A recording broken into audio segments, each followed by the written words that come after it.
Please, a round of applause for the Secretary to the Government of the Federation. Thank you.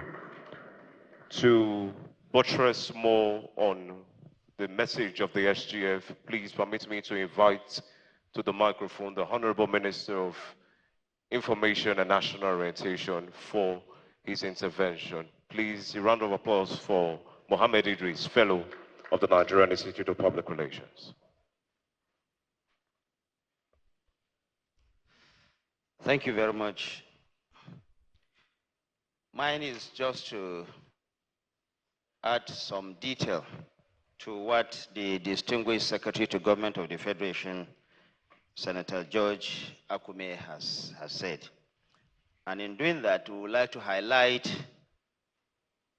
in some detail some of those key policies and decisions taken by this administration to put Nigeria back on the track to sustained prosperity that all of us so desire. Of course, the SGF has mentioned so many areas, but I want to add what is not so much news, again, but we need to study it out, is that the national minimum wage has now come into effect. Only a few days ago, as all of you know, the president has signed 70,000 naira minimum wage into law. Now, what is worthy of mention here, as you know, is that the position was 68,000.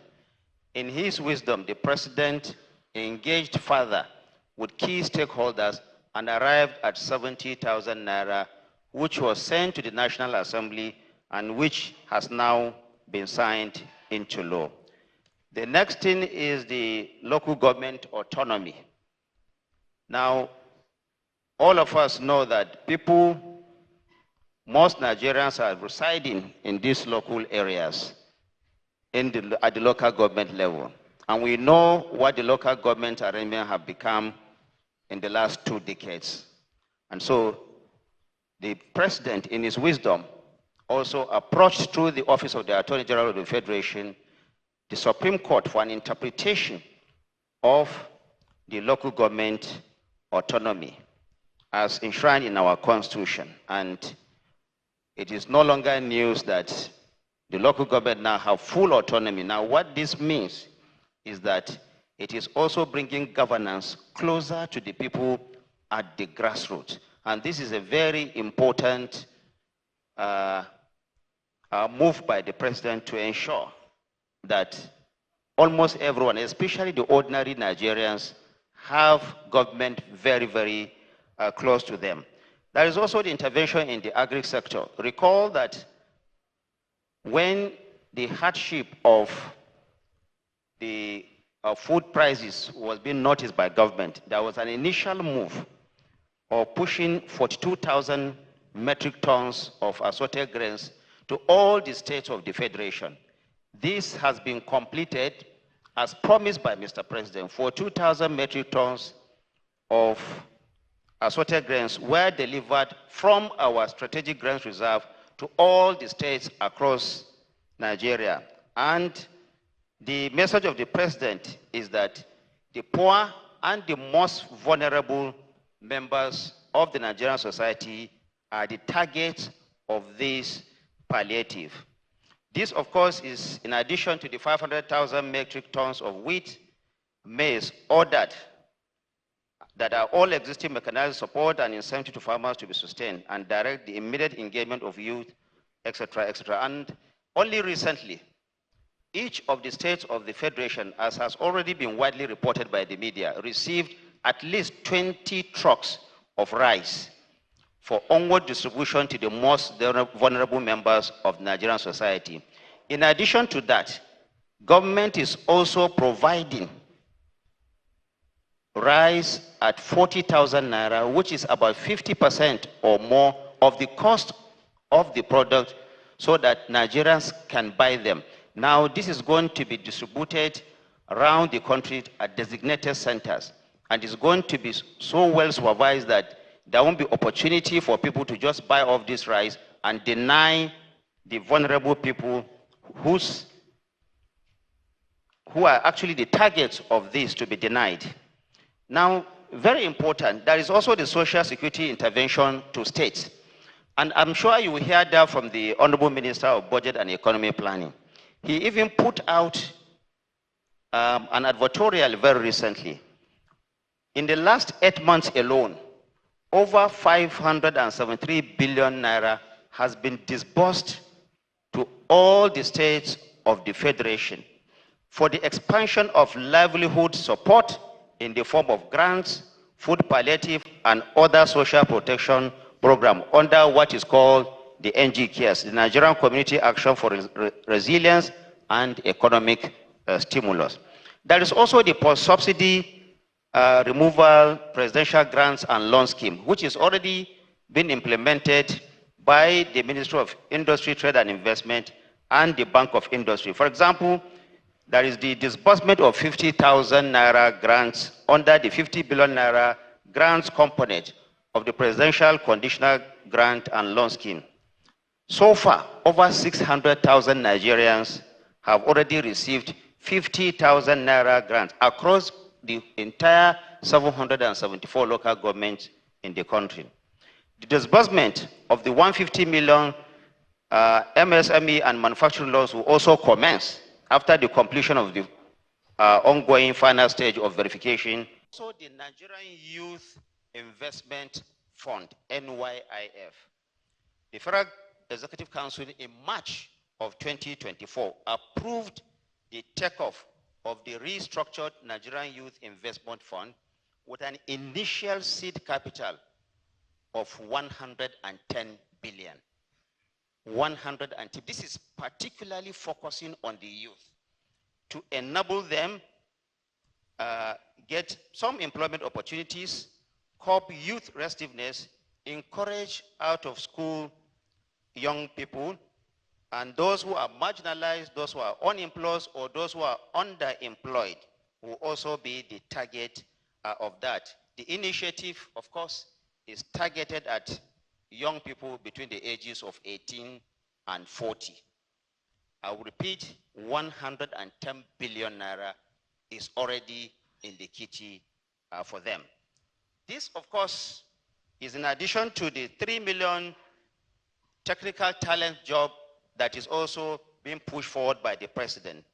Already, now the target is that at least 3 million of our youth will be gainfully employed, focusing on technical, or what we call the vocational technical talent program of this administration. And this initiative is supposed to go on for the next 2 years. Already, about 300,000 of applicants have already benefited from this.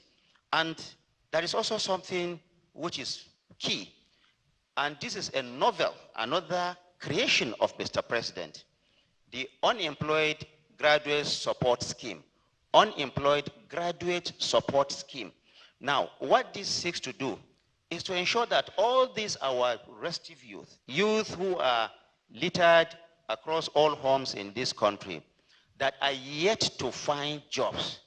Once you have either a degree or HND or the equivalent of that, and you have your NYSC certificate, you are going to be supported by some allowance continuously until such a time when you find gainful employment. I think this is a novel thing. This is a very important initiative taken by this administration, led by President Bola Ahmed Tinubu, to ensure that those who were asked to go to school and actually did go to school but are yet to find jobs will have something in their pocket so that they won't be distressed until such a time when they are gainfully employed before that one ceases. That is also what is called the SUPA, the Skill Up Artisans Initiative. The federal government, through the Industrial Training Fund, has also commenced the retraining of 100,000 artisans under the Skill Up Artisans Initiative. It is a bid to boost the blue-collar sector, promote industrial development, and standardize artisanal training. The program aims to retrain 20 million artisans over the next 5 years. In a bid to drive and incentivize technological innovation, the federal government, through the Nigerian Sovereign Investment Authority, has released the sum of $220 million to 3 Nigerian tech companies. This is all part of also the attempt to train artisans, especially the young people who are in that sector. Now, there is this big one, and that is the CNG initiative. As a result of the withdrawal of fuel subsidy, Nigeria is making an efficient transition to cheaper energy through the CNG initiative. Recall that at the very beginning, thank you for that, it's really blocking my view. Thank you. It would do me a lot of good if they actually come down. The CNG initiative, in the first instance, recall the 1st October speech of Mr. President, 1st October 2023, where he made an initial pledge and provision of 100 billion naira in the first instance for this CNG initiative. The world over, there is this transition from fossil fuel to cleaner energy that is moving and sweeping across the world. And Nigeria cannot be an exception. Now, it is not just safer, it is also cheaper by, according to experts, more than 50%, in some instances, more than 60%. This will ensure that the cost that especially workers and traders move goods from one part to another is brought down. If you were buying, for example, petrol of 20,000 naira to fill your tank, under this initiative, and if you embrace this CNG, you'll be spending about 6,000 naira roughly to achieve that. So you are not just saving money, you are also helping the environment to remain clean. Now, because of this, the first batch of the buses that will be used for the mass transit sector have already arrived. We already have them in Nigeria. But beyond that, for those who have their private vehicles, about 30,000 conversion kits are being provided free of charge to enable people who want to have this seamless transition. 30,000 kits free of charge to be given to them. And this is just the first step. It is going to be a continuous exercise. Now, conversion centers have also been set up around this country. And what is news to all of us is that a survey conducted has indicated that more than $50 million worth of investment has gone into that sector by Nigerians. $50 million so far, and it is still growing. Now, these are private funds that people are putting there so that they could, in turn, take benefit and then help government and help Nigeria to move away from the fossil fuel to these renewables. Now, these mass transit buses that have been procured by the federal government will be distributed, of course, around the 36 states of the Federation.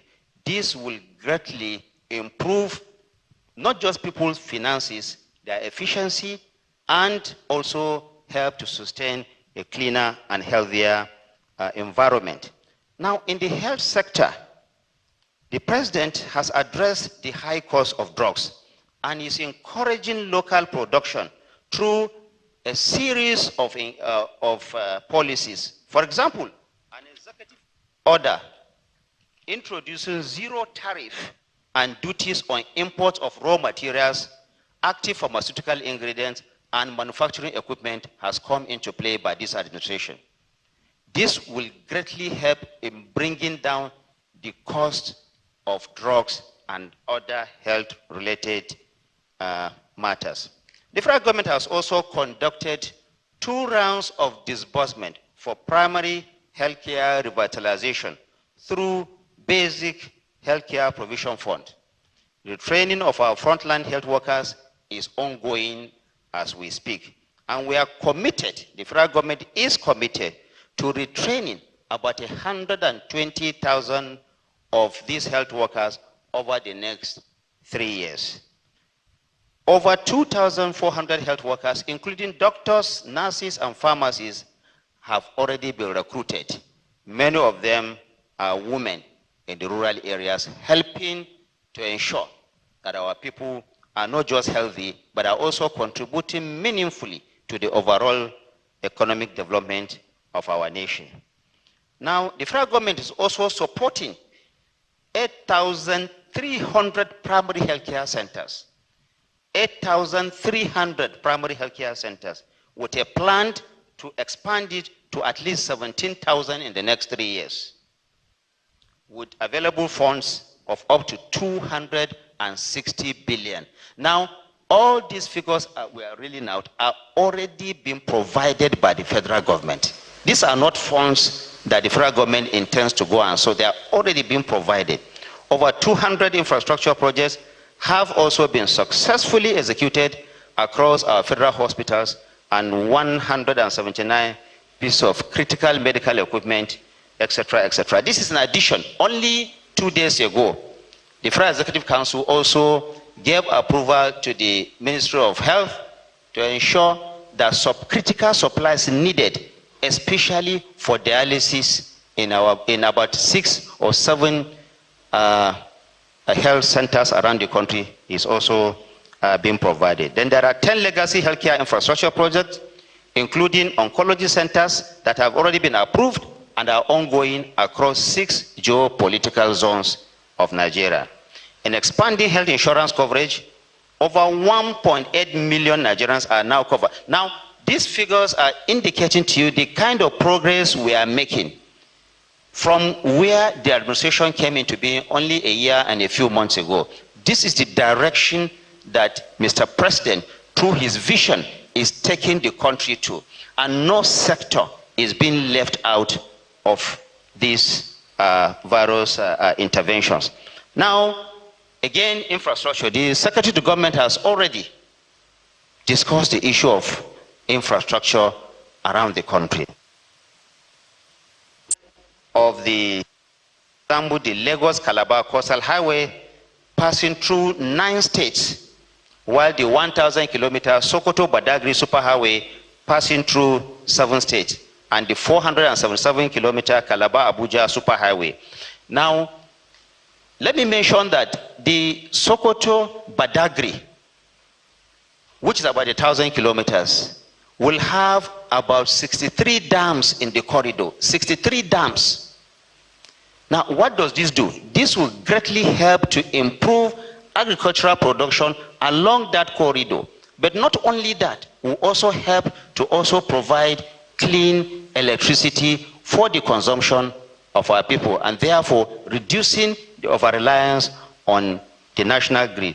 Of course, you also have the Port Harcourt-Maiduguri Railway and all that. These are some of the many interventions that the federal government, under the able leadership of the visionary leader, President Bola Ahmed Tinubu, is putting in place to help in ensuring that Nigeria becomes more prosperous, Nigeria becomes more united. This, of course, you know, in addition to the effort that's been made in the security and defense sector, only about a year and a half ago, it's almost unimaginable that you can just take your car and drive between Abuja and Kaduna, a stretch of just over 200 kilometers. Today, people are able to do that. Now, what this means is that there has been a significant progression in the degrading of these issues of banditry and criminality, especially around our roads. This by no means has answered the question of insecurity completely. There are still pockets here and there. Nigerians still have some of these issues of insecurity, but government is working in conjunction with the security agencies to ensure that this is being brought to a halt permanently. You heard also from the Honorable Minister of Finance and Economy Planning some of those gains that we have achieved in just the last press conference. The Minister of Finance told us that there's already over 37 billion naira in our reserve. This is its highest in January of 2023. I'm sure that the Honorable Minister will also make further remark on that. Now, this, of course, so many others. There is an intervention. Now, very important. Only recently, the Federal Executive Council also approved the sale of crude oil to local refineries in Nigeria. Now, this is halting the roundabout approach to the sale and purchase of both crude oil and PMS that we have in this country. And what this entails is that refineries like Dangote and others are able to buy crude from Nigeria using Nigerian currency. This will not just help to conserve our foreign exchange, but will also ensure that it becomes more efficient for the operators to do their business and declare more profit, and in turn also help to the economic development of our country. The SGF mentioned the issue of the livestock, Ministry of Livestock. I mean, the potential as a vision by Mr. President in the livestock development cannot be overemphasized. Look at the countries like Brazil, for example, what they are doing with their livestock sector. It is exactly what the president is going to do for Nigeria. And beyond that, it is also going to significantly address the issue of farmers, cattle, herders conflict in this country. You are also seeing that because solid minerals is so critical to our national and economic development, look at the attention that is also being put there. Recently, the Honorable Minister has been cleaning up that sector so that the desired revenue can come to Nigeria and we rid the sector of illegal operators and quacks. I'm sure he's also going to expand on this. Now, it is impossible to discuss all this within a space of 1 hour or so. So what we are trying to do is to highlight some of these key activities that the government has embarked upon the last 1 year and some months to let Nigerians know the kind of progression that we are also making. So Mr. President, in his wisdom, has actually been protesting on behalf of Nigerians by ensuring that these key reforms that we need to put the country back on the path of sustained prosperity is being achieved. And we call on you, especially the young people, the youth, we call on all of you to please listen to the voice of reason and allow more time for Mr. President's policies to now bear full fruition. There is so much happening, like we always say. It is imperative that you give more time, join hands with government of the day to ensure that Nigeria returns to the path of prosperity. Thank you very much. I want to pause here.